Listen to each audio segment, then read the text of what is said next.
হযরত সুলাইমান আলাইহিস সালামের যুগের একটি ঘটনা। জনৈক এক ব্যক্তির বাড়ির পাশে ছিল একটি গাছ। সে গাছে ছিল একটি পাখির বাসা।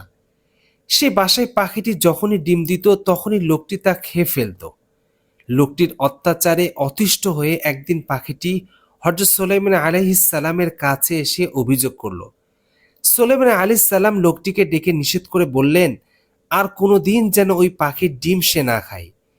হযরত সুলাইমান আলাইহিস সালামের নিষেধ অমান্য করে লোকটি আবারও পাখির ডিম খেয়ে ফেলল।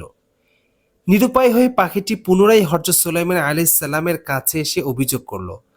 সুলাইমান আলাইহিস সালাম এক জিনকে নির্দেশ দিলেন, লোকটি এবার যখনই গাছে চড়বে তখন খুব জোরে তাকে ধাক্কা দিয়ে যেন নিচে ফেলে দেয়, যাতে লোকটি আর কোনোদিন গাছে চড়তে না পারে।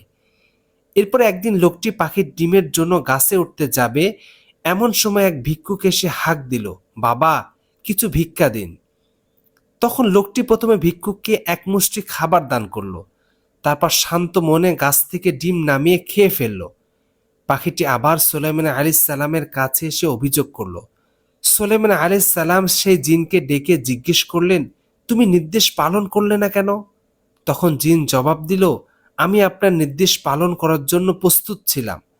এমন সময় পূর্ব পশ্চিম থেকে দুজন ফেরেশতা এসে আমাকে অনেক দূরে ফেলে দিল। সুলাইমান আলাইহিস সালাম আশ্চর্য হয়ে এর কারণ জিজ্ঞেস করলেন। জিনটি বলল, আমি দেখলাম লোকটি গাছে ওঠার আগে জৈনক ভিক্ষুককে এক মুষ্টি খাবার দান করলো। সম্ভবত এর বরকতে আল্লাহ পাক তাকে আসন্ন বিপদ থেকে উদ্ধার করেছেন। সুলাইমান আলাইহিস সালাম বললেন, হ্যাঁ, সদকা বালা মুসিবত দূর করে, এ কারণে সে তখন মহাবিপদ থেকে বেঁচে গেছে। হযরত ওসমান রাদিয়াল্লাহু আনহুর দানের একটি ঘটনা প্রসিদ্ধ আছে। একবার মদিনায় চরম দুর্ভিক্ষ সংঘটিত হয়। খাদ্যদ্রব্য একেবারে দুর্লভ হয়ে পড়ে এবং মানুষের দুঃখ দুর্দশা চরম আকার ধারণ করে। সে সময় হযরত ওসমান রাদিয়াল্লাহু আনহুর প্রায় 1000 মণ গমের একটি চালান বিদেশ হতে মদিনায় পৌঁছালো। শহরের কয়েকজন বড় বড় ব্যবসায়ী হযরত ওসমান রাদিয়াল্লাহু আনহুর কাছে এলেন। তারা তার সমস্ত গমের চালান 50% লাভে ক্রয় করার প্রস্তাব দিলেন। সেই সাথে তারা এটাও প্রতিশ্রুতি দিলেন যে তারা দুর্ভিক্ষ পীড়িত জনগণের দুর্দশা লাঘবের জন্য এই গম ক্রয় করতে চান। হযরত ওসমান রাদিয়াল্লাহু আনহু বললেন, তোমরা যদি আমাকে 1000 গুণ লাভ দিতে পারো তবে আমি তা দিতে পারি, কেননা অন্য একজন আমাকে 700 গুণ লাভ দিতে চেয়েছেন। ব্যবসায়ীরা বলল, বলেন কি, চালান মদিনায় আসার পরে তো আমরাই প্রথম এলাম আপনার কাছে, 700 গুণ লাভের প্রস্তাব কে কখন দিয়েছেন?